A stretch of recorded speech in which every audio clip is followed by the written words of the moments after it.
Welcome friends, welcome to my channel learn with Deepti और मैं हूँ दीप्ति। अक्सर हम लोग बातें करते हैं कि बच्चों से हमें ऐसे बात करना चाहिए, बच्चों से हमें इस तरह से बिहेव करना चाहिए, ऐसे पेश आना चाहिए, उनके साथ ही इस तरीके से बात करना चाहिए। जनरली हम इस बारे में बात नहीं करते कि हमें बच्चों के साथ कैसे पेश नहीं आना चाहिए, क्या बातें नहीं करनी चाहिए, या हमें उनको किस तरह का बिहेवियर नहीं टीच करना चाहिए। तो मुझे जो मेरे खुद के एक्सपीरियंस हैं, जिस तरह की बातें मैंने फ़ील की हैं, मैं आज आपके साथ ऐसी कुछ 5 बातें शेयर करने वाली हूँ, जो कि मुझे ऐसा लगता है कि अगर हम बच्चों के सामने ना करें या उसको थोड़ा-सा तरीके से पेश करें, तो बच्चों के ऊपर बहुत अच्छा असर पड़ता है। कुछ ऐसी नेगेटिव बातें होती हैं, जो हमें बच्चों के साथ नहीं करनी चाहिए या जो उनके ऊपर बहुत बुरा असर डालती हैं। देखिए, क्या होता है ना, कुछ बातें हम कहते समय या सुनते समय उतना फ़ील नहीं करते, जितना जब हम उसको सोचते हैं तब फ़ील करते हैं। और आजकल के जो बच्चे हैं, वो समय से पहले ही काफ़ी बड़े हो जाते हैं और उसको सोचने और फ़ील करने लगते हैं। कुछ बातें हम बहुत आसानी से, बहुत लाइटली बोल देते हैं, जो हम जब फ़ील करते हैं तो हमें ज़्यादा बड़ी लगती हैं, ज़्यादा सीरियस लगती हैं। वो थोड़ा-सा अपने वर्ड्स पे कंट्रोल रख के, या कुछ ऐसी बातें हैं जो मुझे लगता है बच्चों के साथ बिल्कुल नहीं करनी चाहिए। ऐसी 5 बातें मैं आपको शेयर करने वाली हूँ। होपफुली आपको ये हेल्प करेंगी बच्चों को एक अच्छा व्यक्तित्व देने में, या बच्चों को एक अच्छा समझदार इंसान बनाने में। तो नंबर 1, कभी भी अपने बच्चों को फ्यूचर का डर बहुत ज़्यादा मत दिखाइए।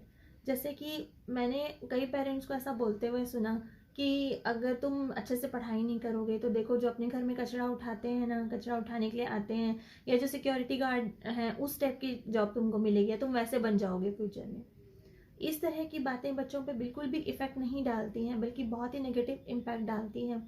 अगर आप बच्चे को अच्छी शिक्षा देना चाहते हैं, कुछ अच्छा बनाना चाहते हैं, अगर वो 70% होल्डर है, तो उसको 80% लाने के लिए आप इनकरेज करिए। 80% लाता है तो 90%, मतलब बेटर बनाने के लिए आपको उसको कोई ऐसा एग्जाम्पल देने की ज़रूरत नहीं है। उसको ये बताइए कि अच्छा पढ़ने से उसको उसकी ज़िंदगी बेहतर बनाने का मौका मिलेगा। अगर उसको बाहर घूमने का शौक़ है, तो उसे घूमने का मौका मिलेगा, अच्छी अपॉर्चुनिटी मिलेगी एक अच्छी लाइफ जीने की। कार का शौक़ है, तो वो अपनी खुद की चॉइस की गाड़ी खरीद सकता है। इस टाइप के एग्जाम्पल आप उसको दे सकते हैं। दूसरी चीज़, किसी भी प्रोफेशन को छोटा करके या डिग्रेड करके उसको एग्जाम्पल सेट मत कीजिए। हर एक प्रोफेशन की अपनी वैल्यू है। हर इंसान डॉक्टर, इंजीनियर या आईएएस, आईपीएस नहीं बन सकता। हर आदमी अपनी कैपेबिलिटी के हिसाब से जॉब करता है। तो कोई भी लेबर हो या सिक्योरिटी गार्ड हो, वो भी कोई ख़राब काम नहीं करते। वो अपने लिए नहीं, हमारे लिए काम करते हैं। अगर वो एक दिन काम नहीं करते, तो उससे हमारी लाइफ इम्पैक्ट होती है। तो इस तरह के प्रोफेशन की हमेशा अपने बच्चे को रिस्पेक्ट ही करना सिखाइए कि ये बहुत रिस्पेक्टेबल लोग हैं सोसाइटी के, और ये भी उतने ही ज़रूरी है हमारे लिए जितना कि एक डॉक्टर या इंजीनियर हमारी सोसाइटी के लिए काम करता है। नंबर 2, अगर आपकी बेटी है, चाहे वो छोटी हो या टीनेजर हो या बड़ी हो, उसको कभी भी शादी और ससुराल से रिलेटेड बातें बता के फ्यूचर के लिए प्रिपेयर मत कराइए। मान लीजिए आप उसको घर का काम करना सिखा रहे हैं, या खाना बनाना सिखा रहे हैं, या कोई भी ऐसी चीज़ सिखा रहे हैं जो उसको नहीं आती है। तो मैं जब छोटी थी, तो मैंने अपने कई अड़ोस पड़ोस में अपने कई फ्रेंड्स की मम्मीज़ को ऐसा कहते हुए सुना था कि भी ये सब्ज़ी खाना पड़ेगी तुमको, अगर तुमको नहीं पसंद है तो भी खाना पड़ेगी, नहीं तो ससुराल में सास तुमको परेशान करेगी, या तुमको अगर अच्छे से खाना बनाना नहीं आता, तो तुम्हारा हस्बैंड तुमको खुश नहीं रखेगा या वो खुश नहीं रहेगा, समथिंग लाइक दैट। मुझे आज तक ये बात समझ में नहीं आई कि क्या, अगर किसी को कोई चीज़ पसंद नहीं है, तो ससुराल में उसको वही क्यों करवाया जाएगा। ये अगर उसके खुद के घर में अगर वो नहीं कर रहा है और चल रहा है, तो वहाँ क्यों उसे ज़बरदस्ती कराया जाएगा। देखिए, आजकल का माहौल काफ़ी चेंज हो गया है। पहले 15-20 साल पहले या और पहले जैसे सिचुएशन हुआ करती थी, अब वैसी नहीं होती। लोग अपने बेटों को भी घर पे काम करना सिखाते हैं, कुकिंग करना सिखाते हैं, अच्छे से बिहेव करना सिखाते हैं। तो ऐसा कोई ज़रूरी नहीं है, किसी पर्सन के लिए कोई नेगेटिविटी मत फीड कीजिए अपनी बेटी को कि सास ऐसी ही होती है या ससुराल में उसको परेशान ही किया जाएगा। ऐसा बिल्कुल भी नहीं होता। अगर उसको कुछ सिखाना है, तो उसको सेल्फ डिपेंडेंट होना सिखाइए, पढ़ लिख के अपने पैरों पे खड़े होना सिखाइए, यही उसके बहुत ज़्यादा काम आएगा।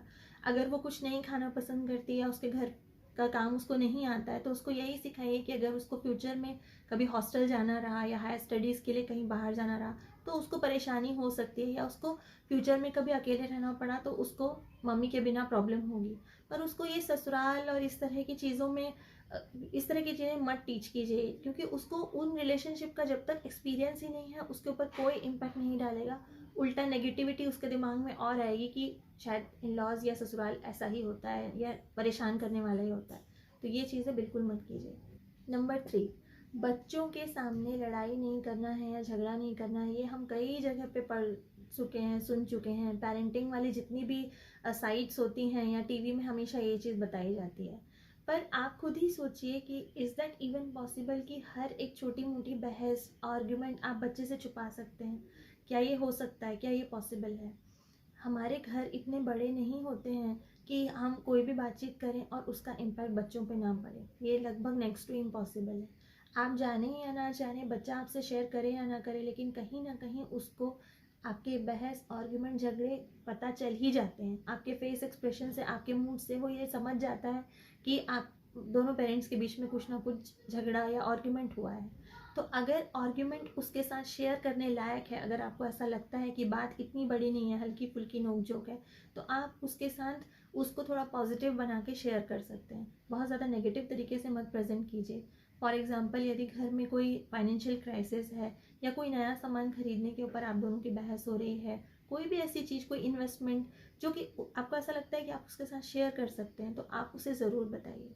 और साथ के साथ उसको ये चीज़ भी ज़रूर बताइए कि बिना किसी हार्ड कन्वर्सेशन के कोई रिलेशनशिप पूरा नहीं होता है। किसी भी रिलेशनशिप में थोड़ी बहुत नोक-झोंक, चाहे ब्रदर सिस्टर का हो, चाहे हस्बैंड वाइफ का हो, चाहे किसी का भी हो, माँ बच्चे का भी क्यों ना हो, एक लेवल पे जाके थोड़ा बहुत आर्ग्यूमेंट या बहस होना बिल्कुल नेचुरल है। उसके बिना उस रिलेशनशिप का कोई मज़ा नहीं है। अगर कोई भी ये कहता है कि भाई मेरा मेरे हस्बैंड के साथ झगड़ा नहीं होता या ब्रदर सिस्टर के साथ झगड़ा नहीं होता, तो वो बिल्कुल इम्पॉसिबल बात है। जहाँ प्यार होता है वहाँ थोड़ा बहुत लड़ाई झगड़ा, थोड़ी बहुत नोक-झोंक, आर्ग्यूमेंट होना इट्स कम्प्लीटली नॉर्मल।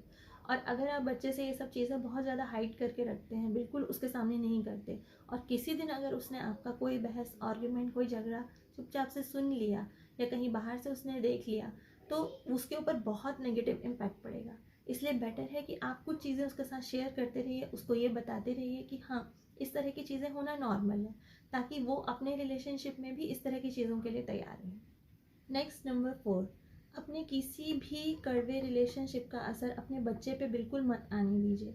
हमारे आसपास में, हमारे रिश्ते नातों में ऐसे कई रिलेशनशिप हो सकते हैं जो हमको शायद उतने पसंद नहीं होते हैं या हम उनको बहुत अच्छी तरह से कैरी नहीं कर पाते हैं। तो उसका असर हमारे बच्चे पे नहीं होना चाहिए। अगर उसे लगता है कि उसके साथ वो रिलेशन अच्छा है, तो उसको वैसे ही कैरी होने दीजिए। जैसे कि मान लीजिए कि आपकी भाभी हैं, उनके साथ आपके रिलेशनशिप बहुत अच्छे नहीं हैं, लेकिन आपके बच्चे के साथ वो अच्छी हैं, उसको पसंद करती हैं, उसको प्यार करती हैं, और आपका बच्चा भी उनके साथ काफ़ी अच्छे से मिंगल है या पसंद करता है, तो उस रिलेशनशिप को वैसे ही स्मूथली जाने दीजिए। अपने अपने रिलेशनशिप उसके साथ मिक्स मत कीजिए। उस अपने बच्चे को खुद जज करने दीजिए कि उसके लिए क्या अच्छा है, क्या बुरा है। सेम वे में अगर आपके रिलेशन किसी के साथ बहुत अच्छे हैं, लेट्स से आपकी बहन के साथ बहुत अच्छे हैं, बिल्कुल भी ज़रूरी नहीं है कि आपका बच्चा भी अपनी मासी के साथ उतना ही कंफर्टेबल हो जितना आप अपनी बहन के साथ हैं। तो उसके ऊपर कोई भी चीज़ फोर्स मत कीजिए कि अगर मैं किसी के साथ मेरा बहुत अच्छा है तो तुम्हारे साथ भी होना चाहिए, या उसको फोर्स मत कीजिए कि नहीं वो तुमको बहुत प्यार करती हैं, तुम नहीं समझते हो, या तुम उनसे क्यों नहीं बात करते हो।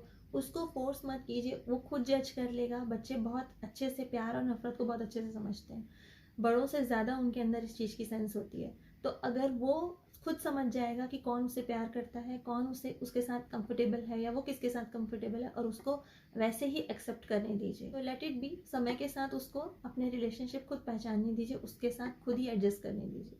जब आपका बच्चा किसी रिलेशनशिप के साथ अच्छा होगा, तो अगर आपके साथ कितनी भी कड़वाहटें होंगी, वहाँ पर आपके लिए भी एक चांस रहेगा उस रिलेशनशिप को सुधारने का। लास्ट, नंबर 5, कभी भी अपने बच्चे को अपना बहुत ज़्यादा डिपेंडेंट मत बनाइए। उसके हर डिसीजन में, उसके हर अच्छे बुरे में, या उसको कब क्या पढ़ना है, कब किससे दोस्ती करनी है, कब कैसे बिहेव करना है, उसको बहुत ज़्यादा अपने ऊपर डिपेंड मत कीजिए कि जैसा मैं कहूँगी उसको वैसे ही चलने की अगर आदत हो गई, तो उसको खुद की डिसीजन मेकिंग की आदत बिल्कुल भी नहीं रहेगी। कभी भी उसको उसके फ्रेंड सर्किल के सामने डिग्रेड करने की कोशिश मत कीजिए, या उसको उसके फ्रेंड सर्कल के सामने डांटने की या उसको कोई भी चीज़ में करेक्ट करने की कोशिश मत कीजिए। ऐसा करने से बच्चे बहुत ज़्यादा इस चीज़ को फील करते हैं कि जैसे मेरी कोई आइडेंटिटी नहीं है या मेरे डिसीजन की कोई रिस्पेक्ट नहीं है। ये उनको कहीं ना कहीं फील होता है, कहीं ना कहीं मैसेज जाता है कि जो मम्मी बोलेगी वही सही है, मुझे वही करना पड़ेगा, चाहे वो मुझे ठीक लगे या ना लगे। तो ऐसे में बच्चा कभी भी कोई डिसीजन खुद से नहीं ले पाएगा। अगर आप उसको फ्यूचर के लिए तैयार करना चाहते हैं तो उसको खुद के डिसीजन थोड़े बहुत लेने दीजिए। एटलीस्ट उसको कब क्या करना है, कैसे दोस्त बनाना है, इस मामले में उसकी थोड़ी बहुत खुद की मर्जी होनी बहुत ज़रूरी है। इसके अलावा एक चीज़ मैं और कहना चाहूँगी कि बच्चों की कभी भी कोई भी नेगेटिव बात उनके सामने किसी और से शेयर मत कीजिए। अगर आप फ़ोन पे बात कर रही हैं अपनी सिस्टर से, अपनी मदर से, मदर इन लॉ से, किसी से भी, बच्चे से कोई गलती हो गई या कभी कोई नेगेटिव बिहेवियर उसका है, वो उसके सामने कभी ओवर द फ़ोन या अपने किसी फ्रेंड सर्किल में किसी और के सामने बिल्कुल भी डिस्कस मत कीजिए।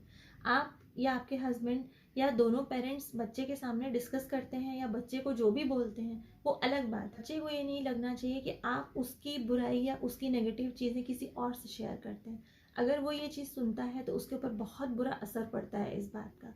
आप खुद ही हम अपने ऊपर से सोच सकते हैं कि अगर हमारे सामने कोई भी हमारी कोई भी नेगेटिव बात किसी और से कहेगा तो हमको कैसा फील होगा। आप उसे चाहे 4 बार सुना लीजिए, डांटिए, पनिश कीजिए, जो भी। केयर करना बहुत इंपॉर्टेंट होता है। कई बार हम सभी एज अ पेरेंट परफेक्ट बनने की कोशिश करते हैं पर कहीं ना कहीं गलत हो जाते हैं। कहीं ना कहीं हमको भी एडवाइस की ज़रूरत पड़ती है, किसी से शेयर करने की ज़रूरत पड़ती है, अपनी बहन से, अपने फ्रेंड्स से, पेरेंट्स से, किसी से भी। कोई भी आदमी वो हो सकता है जिससे हम शेयर करना चाहते हैं, ताकि हमको भी कोई सुझाव मिल सके, हमको भी हमारी गलतियाँ कोई बता सके, हमको कुछ सजेस्ट कर सके। अगर आप ये करना चाहते हैं बहुत अच्छी बात है, किसी से राय लेने में कुछ भी गलत नहीं है, लेकिन ये काम अकेले में कीजिए, बच्चे के सामने बिल्कुल मत कीजिए। तो ये थी कुछ ऐसी 5 बातें जो प्रैक्टिकली मैंने फील की एज अ पेरेंट, क्योंकि मेरा बच्चा भी टीनेज में जाने वाला है। तो मैंने उसके साथ डील करते समय मुझे ऐसी कुछ बातें रियलाइज़ हुई। पेरेंट्स लगभग एक जैसे सिचुएशन से ही कहीं ना कहीं गुजरते हैं, चाहे उनका बच्चा छोटा हो, चाहे टीनेज में जा रहा हो या 17-18 ईयर्स का हो गया, सबकी प्रॉब्लम्स लगभग सेम होती हैं। तो अगर हम मिलजुल कर कुछ सॉल्व कर सकते हैं या एक दूसरे के एक्सपीरियंस से कुछ लर्न कर सकते हैं तो ये सब हमारे लिए बहुत हेल्पफुल हो सकता है एक बच्चे को बड़ा करने में और उसको बेहतर इंसान बनाने में। तो मैं उम्मीद करती हूँ कि मेरी बातें में से अगर कुछ भी आपको काम का लगता है या एक आध बात भी आपको ऐसी लगती है कि आपके लिए अच्छी रही या आपको यूज़फुल लगी, तो प्लीज़ मेरे चैनल को सब्सक्राइब कीजिए, ज़्यादा से ज़्यादा शेयर कीजिए ताकि दूसरों को भी इससे थोड़ी बहुत हेल्प मिल सके। Thank you. Thanks for watching.